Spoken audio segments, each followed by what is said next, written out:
para dizer o mínimo, José Miguel Júdice, muito boa noite. Boa noite. Claro. Com o anúncio da última quinta-feira. Aliás, deve estar a aparecer em rodapé, estão loucos dentro do governo. E estão loucos porquê? Por conjunto de razões de que vamos falar. Isto tudo vem a propósito, como sabem, não vou repetir, das medidas que foram tomadas sobre os hotéis e alojamento local e sobre os restaurantes. Os hotéis e alojamento local em todo o país, os restaurantes nas zonas, as 33 concelhos, mas devem passar a 66 esta semana. Ora bem, a Ministra da Presidência não deu uma única explicação para o que fez sobre os hotéis, o que é absurdo, porque, repare, veremos à frente mata de gráficos, quer dizer, em alturas onde o que se passava era 10 vezes ou 20 vezes pior do que está a passar agora, não havia nenhuma limitação à entrada nos hotéis, que não fosse usar a máscara, lavar as mãos e distanciamento social. E, portanto, nessa altura não havia remédios, não havia testes, não havia vacinas. Portanto, não se entende. Porque nós precisamos, nós os portugueses temos o direito, não é fazer um favor, explicarem-nos a razão das medidas. Não explicaram nada. Aliás, sobre os restaurantes, ela deu com um ar, aliás, muito vendido. Vendido? Vendido. Vendido Quando a gente está a dizer uma coisa em que não acredita ou que tem vergonha de dizer. É uma brevíssima explicação dizendo basicamente o seguinte. Bom, durante os fins de semana, as pessoas que vão aos restaurantes são diferentes e estão mais tempo e falam mais alto umas com as outras, parece que é isto. Portanto, isto é absurdo, porque ao mesmo tempo, nos cafés e nas pastelarias, uma pessoa pode estar em grupo, todos ao molho, podem estar horas a almoçar e a jantar, porque, como sabe, pode-se tomar refeições, e nesses lugares não há problema com o Covid. Portanto, há aqui, de facto, um conjunto de coisas que não fazem o mais pequeno sentido. E é um sinal de desorientação? É um sinal de desnorte, manifesto, desorientação. Pode ser que isto resulte uma negociação interna do governo. Eu nunca sei do que se passa lá dentro, mas hoje, por acaso, estava a almoçar com uns amigos e um deles disse, não sei se é verdade ou não, que o Costa tinha dito, ou é assim, ou fecha os restaurantes todos. Pois, eu vendo como venderam. Nesta fase?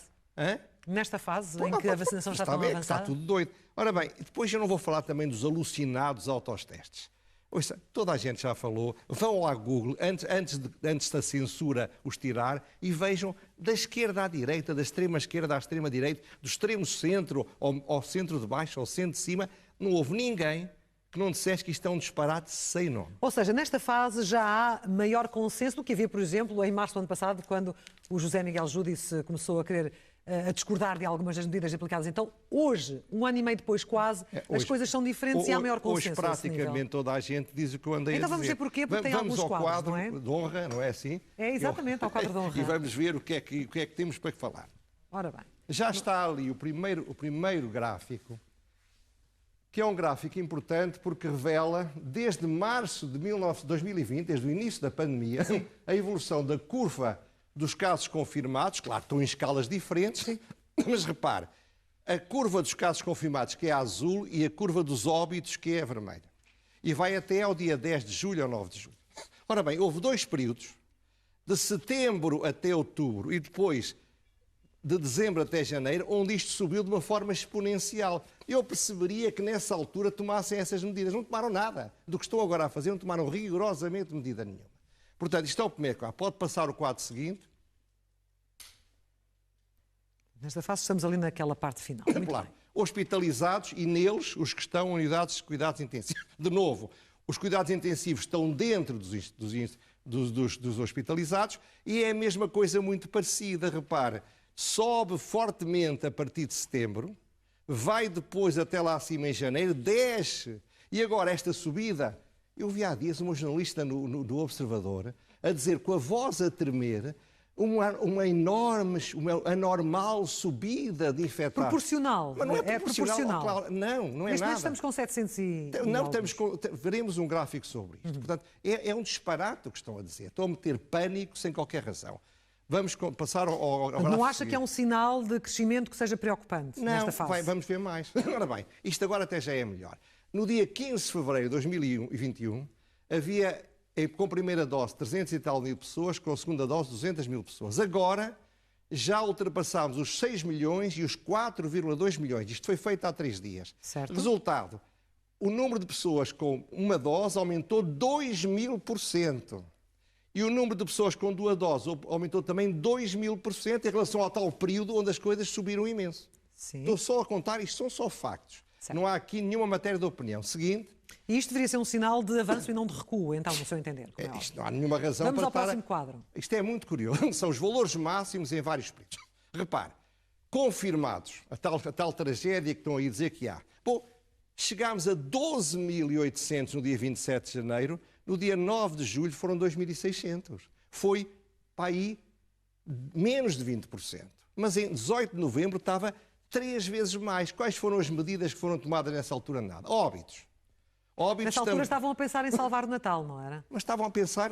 Agora, quando eu criticava o governo, estava muito sozinho. Agora penso que já há muita gente a dizer o mesmo. Na altura estava. Óbitos. Mas não sente que na altura estava um bocadinho antes de tempo? Pois é, porque antes de tempo é que se avisa às pessoas para se prepararem. Óbitos. Em abril de 2020, 32. Em 16 de dezembro, 89. Em 31 de janeiro, não foi o dia mais alto, 291. Ao pico. 5. Internados. Horror. Nós tivemos um dia em que tivemos, acho que o máximo foi 303 Já lá iremos, mortos. temos um gráfico sobre isso. Internados. Bom, 1.300 em abril do ano passado, 3.300, 6.900. No tal pico. Em 9 de julho, 632. E agora está nos 700 e pouco. Mas está bem, mas 700 é cerca de 10% do que havia em 31 de janeiro. Certo. Unidades de cuidados intensivos, a mesma coisa, 271, 536, 900, 144. Repare, isto acontece, esta última coluna, com 62% dos portugueses vacinados com uma dose, 42% com 2 doses e, portanto, com uma época de verão, porque repare que aquele aumento tem a ver com o inverno, portanto, as medidas de pânico têm a ver com as eleições, já lá iremos, não fazem nenhum sentido. Passemos ao gráfico seguinte, que ainda é mais, isto vai começando cada vez a ser mais espantoso. Ora bem, agora, mortos com Covid. Com menos de 20 anos, desde 7 de fevereiro não morre ninguém. Com menos de 29 anos, desde 7 de março não morre ninguém. Dos 30 aos 39 anos, morreu agora um quarto, hoje portanto, desde 21 de março morreram 4 pessoas. E dos 40 aos 49 anos morreram 4 pessoas desde o dia 21 de março. Ora, depois tem aqui o comparativo com o ano passado. O total, 4, 12, 44, 156. Isto é, com menos de 39 anos morreram em Portugal qualquer coisa como 16 mais 60 pessoas, e aqui 156. Sabe quantas pessoas existem em Portugal com menos de 50 anos? Dê um número. Não faço ideia, José Miguel. Se 58% da população 58%? Tem menos de 50 anos. Portanto, estamos a falar de quase 6 milhões de pessoas. Os mortos são estes. É um facto objetivo. Sabe quantas pessoas... Ainda hoje ouvi dizer, porque é notícia... há muitos infectados, um perigo muito grande para as pessoas com menos de 29 anos. Sabe quantas pessoas morreram em Portugal em 2019 com menos de 20 anos? Por outras doenças? Por tudo o resto. Por tudo o resto. Acidentes, inclusive? Tudo. Não sei. 900 pessoas. Compara com 4. E dir-me assim, com 4 ou com 16. Agora diga, até aos 29. Agora, sabe quem tem 30 e 39 anos? 44 em Portugal, com Covid. Sabe quantas pessoas morreram num ano? Isto aqui é em 16 meses. Certo. Num ano ou 17. Num ano morreram, entre os 30 aos 39 anos, em 2019, 850 pessoas. Por isso, quando eu digo, porquê é que não falam dos mortos de outras causas? Porquê é que não dizem nas televisões, é perigosíssimo, as coisas estão a levar pessoas a morrer? Mas não, só se fala do Covid. Vamos mais à frente.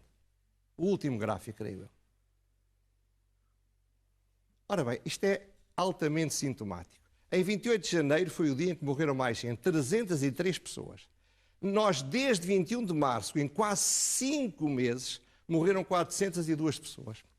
Isto é, 2% do total de mortes desde o princípio. E não se esqueça que os últimos 5 meses é mais de 20% do tempo. Mais 402 pessoas em 5 meses corresponde praticamente ao número de pessoas que morreram num dia. Nessa altura havia pânico. Nessa altura eu defendi, como se lembra, fortemente o confinamento. Não havia outra alternativa. Agora, no mesmo período de 5 meses, em que morreram 400 pessoas, devem ter morrido em Portugal 50 mil pessoas. Nós temos de perceber, e já vamos comentar isso agora, nós temos de perceber que a realidade é esta. A realidade do país não é só... Ou seja, isto tudo para chegar a uma conclusão de que as medidas são claramente exageradas e danosas para Eu acho o atual momento? eu acho que as medidas têm causas, têm objetivos, vão ter consequências e não servem para nada. Isto é tão simples quanto isto. Vamos agora explicar isso. Quais são as causas disto? Eu acho que as causas são várias. A primeira causa mais importante foi a atmosfera de pânico que se criou em Portugal e que leva a que, não tenho dúvidas nenhumas, que a maioria dos portugueses estão apavorados. E estas medidas do governo de obrigar aos autotestes levou a que nos restaurantes as pessoas desapareceram mesmo durante a semana, porque entraram em pânico. As pessoas são muito influenciadas e, portanto, o pânico é a primeira causa dos governos fazerem isto, porque os governos ganham e governam para as eleições. A primeira causa é isto. Repare, esse tal aumento alarmante que falava a jornalista do Observador é um disparate. Mas isto acontece em todos os meios de comunicação social. Um aumento alarmante, 50 pessoas, 57 pessoas internadas. Mas alarmante em que sentido? Proporcionalmente em relação aos valores que existem agora. Não em termos de número, mas proporcionalmente. Mas mesmo proporcionalmente é um aumento de 10%. Mas atenção, para um valor que é 10% ele próprio em relação ao que era há 5 meses. Alarmante era nessa altura. Então, se nós achamos alarmante 57 pessoas que são internados, não é unidades coletivas, unidades de cuidados intensivos, o que é que chamaremos quando forem 500 ou quando foram 1000? Depois, segunda ideia, uma ideia que se impôs na sociedade portuguesa e que os políticos têm medo de enfrentar: ninguém pode morrer de Covid. A ideia básica é esta: as pessoas podem morrer de cancro, podem morrer de não terem tratamentos, podem morrer de tudo o que se pode imaginar. Ninguém liga nada a isso porque não se fala nas televisões. Agora, uma pessoa que morra de Covid é uma tragédia nacional. Ora, eu digo, e disse na semana passada e volto a dizer, é horrível para as pessoas que têm entes queridos que morrem de Covid, ou seja, do que for. Mas não é um problema social grave as pessoas estão a morrer de Covid ou as pessoas estão em unidades de cuidados intensivos de Covid, porque há muito mais com outras doenças e ninguém liga a isso. Terceira causa disto: o controle da agenda política pelos especialistas e outros arvorados em especialistas em epidemias e Covid, que todos os dias nos telejornais contam uma tragédia maior para vir aí, desde o princípio. E eles são pessoas que influenciam. Isto quanto às causas. Mas acha que o poder político, mesmo nesta fase, continua refém? Continua completamente refém. Não acha que se continuasse refém as coisas até seriam piores? Não, havia soluções, já falaremos disso. Agora, os objetivos disto, porquê é que eles fazem isto? Primeiro, eles não sabem quando fazer. Estão apavorados, há eleições daqui a 2 meses ou 3 e, portanto, eles não sabem como é que vão resolver o problema destas infecções, que são ligeiras na maior parte dos casos, mas que aparecem nas estatísticas e criam pânico. Então, como não podem interferir na segunda, terça, quarta, quinta e sexta, que são os dias em que as pessoas andam no autocarro, andam no comboio, vão para os escritórios, estão a trabalhar e se infectam, como em todo lado se infectam, então resolvem atacar o lazer. E, aliás, foi muito... Isso não pode ser até contraproducente.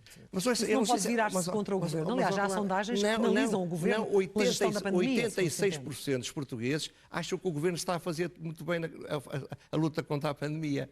Percebe isto? Quer dizer, o silêncio é sepulcral, porque não há nenhum partido político que tenha coragem para dizer 1/10 do que eu estou a dizer. Tem medo. Bom, repare... Portanto, acha que há uma estratégia deliberada para criar estas circunstâncias para que as pessoas com medo, que nos penalizam a todos? Para que as pessoas com medo não saiam de casa, para que as pessoas com medo não andem sem máscaras. Repare, o Ministro da Economia, que não é um pai tirano, é uma pessoa normal, veio dizer, quase que de espetado, ou fazem testes ou fecham. Isto é, de facto, o Ministro arvorar, isto é totalmente ilegal, é inconstitucional, é tudo. Mas mais, terceira razão: afastar os turistas. Eu não ouvi ninguém dizer isto. Mas repare, vêm turistas de toda a Europa, que já podem vir. Ora bem, se vêm turistas, há infecções, não há nada a fazer. Então a estratégia é criar um pânico aqui, para que o pânico vá lá para fora e que se lixe o setor do turismo, da restauração, das pequenas lojas que vivem do turismo. Depois dá-se algum dinheiro, fazem-se os aumentos de capitais e resolve-se isto. Finalmente, os assustados são a maioria. Ora, o governo, se mantiver as pessoas assustadas e se conseguir chegar a setembro, outubro, com mais vacinas, com as coisas a baixarem, o governo vai ter uma vitória espantosa nas autárquicas. O governo, como é normal, só pensa nas eleições, como aliás a oposição. Porquê é que ninguém ataca isto? Porque têm medo que as pessoas se revoltem contra eles, porque acham que, de facto, tudo fechado em casa, a ganhar, com layoff, com teletrabalho ou, pura e simplesmente, com os ordenados mantidos, é a boa solução. Mas isto tem consequências. Quais são as consequências? Em primeiro lugar, a destruição da rede de pequenos restaurantes, pequenas lojas, Sim, mas o governo está consciente disso, não é? Eles estão conscientes, mas eles sabem que isto é inevitável. Repare, um pequeno restaurante que tem 4 ou 5 meses não pode correr o risco de que se vai um senhor que leva um certificado falso, como há dias havia um para o avião, vem um polícia qualquer e multam em 10.000 euros. Quer dizer, não pode correr esse risco. Eles vão fechar. E qual é o sentido de serem os próprios restaurantes responsáveis por garantirem esses testes? Mas, claro, não faz nenhum sentido. Isto é o abuso. Nós não vivemos em ditadura, mas há fermentos ditatoriais. O Estado trata-nos como crianças de 4 anos. E nós deixamos tratar. Depois, a destruição dos pequenos hotéis do alojamento local, pelas mesmas razões. As grandes cadeias, a McDonald's ou as grandes cadeias pestanas e isso, organizam-se com muita facilidade. Mas há pequenos hotéis em Lisboa e noutros lados com 5 quartos, 10 quartos, não têm a mais pequena hipótese de sobreviver. A destruição da época turística no Algarve, na Grande Lisboa e no Grande Porto. Eu tive acesso à petição da Associação Comercial de Albufeira, que ninguém falou, como é óbvio, mas que é o grito desesperado dos condenados à morte. Quer dizer, o que está ali escrito são pessoas que sabem que vão morrer e gritam. Mas ninguém os ouve, porque só se fala de mais 2 mortos, mais 3 internados. Ninguém fala, não é notícia, Clara. Não é notícia o problema desta gente. Vai lá uma jornalista que dirá umas tretas quaisquer, mas de facto, ir até ao fundo, dedicar tempo a analisar o que está a acontecer nestas zonas do país, ninguém o faz. Temos feito algumas reportagens, eu próprio as tenho apresentado no jornal. Claro, mas... E inclusive em Albufeira, em que pediam de facto que muitas destas situações fossem levantadas. Não se defenda que eu não estou a atacar assim. Não é isso, pois, mas isto não serve para nada. E porquê é que isto não serve para nada? Porque por mais que nós vacinemos, nunca vamos vacinar toda a gente. Portanto, como nunca vamos vacinar toda a gente, vai continuar a haver gente a morrer de Covid. Claro. Segundo, mesmo que nós vacinemos quase toda a gente, as pessoas podem ficar infectadas levemente, mas vão para as estatísticas. O inverno vai ser pior. Ou seja, a abordagem deveria ser completamente diferente nesta fase. Uma abordagem como aquela que o Reino Unido vai ter a partir da próxima segunda-feira. Há uma entrevista ao professor António Ferreira, que está no Porto Canal, deve estar na Google, que é uma coisa impressionante. Sim. Impressionante. E uma coisa que ele diz, e é verdade, morreu mais gente em 2019, em janeiro e fevereiro, de gripe, do que morreram de Covid. Ou seja, defendia que aplicássemos aqui em Portugal aquilo que vai acontecer em Inglaterra sem a partir da próxima segunda-feira. Eu tenho dito, é atribuir a responsabilidade a cada um de nós. Não nos tratar como crianças. Eu tenho o maior cuidado. Eu tenho as 2